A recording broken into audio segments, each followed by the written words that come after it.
ময়দার মধ্যে আলু দিয়ে এত সুন্দর অবাক করা রেসিপি হয় যে একবার খেলে বারবার খেতে চাইবে। একদম নতুন স্বাদের এই রেসিপি বাড়ির ছোট থেকে বড় সবার কিন্তু মন জয় করে নেবে। আর অবশ্যই ভিডিওটা স্কিপ না করে একদম শেষ পর্যন্ত দেখতে থাকো। রেসিপির জন্য এখানে আমি 1 কাপ নিয়েছি মেজারিং কাপের ময়দা। এটা আটা দিয়েও করা যায়, আমি ময়দা দিয়ে করছি। আর নিয়েছি এখানে সিদ্ধ আলু, একদম ছোট ছোট কয়েকটা আলু নিয়েছি, সিদ্ধ করে নিয়েছি। আলুটাকে আমি আগে প্রেসার কুকারের মধ্যে সিদ্ধ করে রেখে দিয়েছিলাম। চাইলে ভাতের মধ্যে যখন বাড়িতে ভাত রান্না হবে তার মধ্যেও সিদ্ধ করে রেখে দিতে পারো। আর এখানে 1 কাপের জন্য আমি 4টে এরকম ছোট ছোট সাইজের সিদ্ধ আলু নেব। এখানে 6টা আলু রয়েছে, আমি 4টে ব্যবহার করব। তো আমি ময়দার মধ্যে যেটা করছি, গ্রেটার দিয়ে আলুটাকে এরকম গ্রেট করে নিচ্ছি, এতে করে আলু একদম মিহি হয়ে যাবে। তো এখানে 4টে আলুকে আমি গ্রেট করে নিলাম আর 2টো আলু আমি রেখে দিলাম। এবারে দেখো নিয়েছি এখানে স্বাদ মতো লবণ, একবারে লবণটা দিলাম। গোলমরিচ গুঁড়ো দিয়ে দিলাম। এবারে দিয়ে দিচ্ছি আমি জিরে গুঁড়ো। আমি যা যা মশলা ব্যবহার করব সবই বাড়িতে থাকে। তারপরে কাশ্মীরি লাল লঙ্কার গুঁড়ো, আর এখানে দিয়ে দিচ্ছি ম্যাগি মশলা। ম্যাগি মশলাটা বাড়িতে তৈরি করা রেসিপির লিঙ্ক আমি ইউটিউবে ডেসক্রিপশানে দিয়ে দেব। সামান্য একটু গরম মশলার গুঁড়ো দিয়েছি, আর একটু জোয়ান হাতে ঘষে আমি দিয়ে দিচ্ছি। এবারে আমি দিয়ে দিচ্ছি ধনেপাতা কুচি। ধনেপাতাটা একটু বেশি পরিমাণেই দিয়ে দিলাম।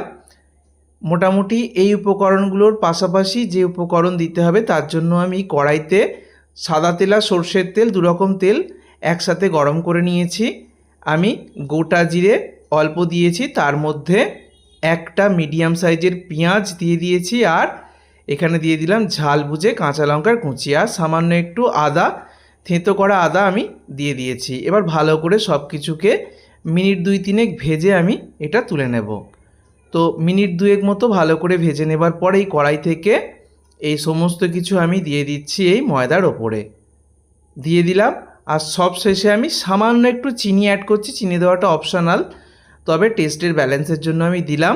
এবার সব কিছুকে একসাথে ভালো করে মেখে নেব। তো আলুর মধ্যে যে জলীয় ভাব রয়েছে সেটা দিয়েই কিন্তু মাখা হয়ে যাবে। যদি জলের প্রয়োজন হয় খুব সামান্য পরিমাণ জল দিতে পারো। তো আবারও বলছি, আলুটা অনেক বেশি দিলে মাখা যাবে না, নরম হয়ে যাবে অতিরিক্ত। আবার আলুটা যদি একদম কম হয়ে যায় তাহলেও কিন্তু ভালো লাগবে না। 1 কাপের জন্য আমি ছোট সাইজের এখানে 4টে আলু ব্যবহার করেছি, সিদ্ধ আলু। তোমরা যদি বড় আলু দিয়ে করো তাহলে অর্ধেকটা নেবে, আর যদি মাঝারি আলু দিয়ে করো তাহলে একটা গোটা সিদ্ধ করা আলু নিয়ে নেবে। এবার দেখো ভালো করে মেখে নিয়েছি, আমার মাখতে কোনো জল লাগেনি। তোমাদের যদি মাখার সময় সামান্য একটু জল লাগে, কয়েক ফোঁটা জল দিয়ে মেখে নেবে। তারপর মাখা থেকে লেচি কেটে নিয়েছে। আর এগুলো ভীষণ নরম হয়, আর এগুলো অবশ্যই ময়দা দিয়ে বেলবে। আটা ময়দা দিয়ে বেলতে চেষ্টা করবে। আর নর্মালি পরোটা বেলতে বা রুটি বেলতে যেরকম আটা ময়দা লাগে তার থেকে একটু বেশি পরিমাণ লাগবে, কারণ এগুলো অত্যন্ত সফট রয়েছে, খুব নরম হয় মাখাটা। তাই একটু বেশি পরিমাণ আটা বা ময়দা ব্যবহার করে একটু মোটা করে বেলে নিলাম।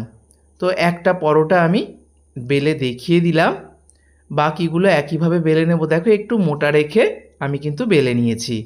এবার একটা পরোটা ভেজেও আমি দেখিয়ে দেব। প্রথমে শুকনো খোলায় একটা পরোটা আমি ভাজতে দিয়ে দিলাম। প্রথমে কোনো রকম তেল ঘি বাটার কোনো কিছু দেওয়ার প্রয়োজন নেই। শুকনো খোলায় 2 পিঠ খুব ভালো করে সেঁকতে হবে। খুব ভালো করে সেঁকা হয়ে গেলে তারপরেই কিন্তু তেল ঘি বাটার যার যেটা পছন্দ সেটা দিয়ে কিন্তু ভেজে নিতে হবে। দেখতেই পাচ্ছ আস্তে আস্তে খুব সুন্দরভাবে ভাজা হয়ে যাচ্ছে। তো 2টো পিঠ খুব সুন্দর করে ভেজে নিচ্ছি আমি। গ্যাসের ফ্লেমটাকে মিডিয়ামে রেখেছি। মিডিয়াম ফ্লেমে 2 পিঠ ভালো করে সেঁকা হয়ে গেলে খুব সামান্য তেল আমি ব্রাশ করে নিচ্ছি। একদম কম তেল দিয়েই হয়ে যাবে। অল্প তেল 2 পিঠে ব্রাশ করে নিচ্ছি। তোমরা ঘি বা বাটার দিয়েও ভেজে নিতে পারো, এতেও খেতে খুব ভালো লাগে। 2টো পিঠ খুব ভালো করে আমি ভেজে তুলে নিচ্ছি। এইভাবেই আমি বাকি পরোটাগুলো ভেজে নিয়েছি। ভীষণ সফট হয় পরোটাগুলো, একদম দেখো আমি মুড়ে মুঠো করে দেখিয়ে দিচ্ছি, একদম তুলোর মতো নরম তুলতুলে, মুখে দিলে মিলিয়ে যাবে। আর এই পরোটাগুলো শুধুই খাওয়া হয়ে যায়, তরকারিও বিশেষ লাগে না। একটু টমেটো সস দিয়েও খেতে খুব ভালো লাগে, আবার শুধু শুধুও খেতে কিন্তু দুর্দান্ত লাগবে। বাড়ির ছোট থেকে বড় সবার জন্যই একদম নতুন টিফিন রেসিপিটা করে কিন্তু সবাইকে অবাক করে দিতে পারবে। অবশ্যই বাড়িতে তৈরি করো, ভিডিওটাকে প্রচুর শেয়ার করো। ধন্যবাদ।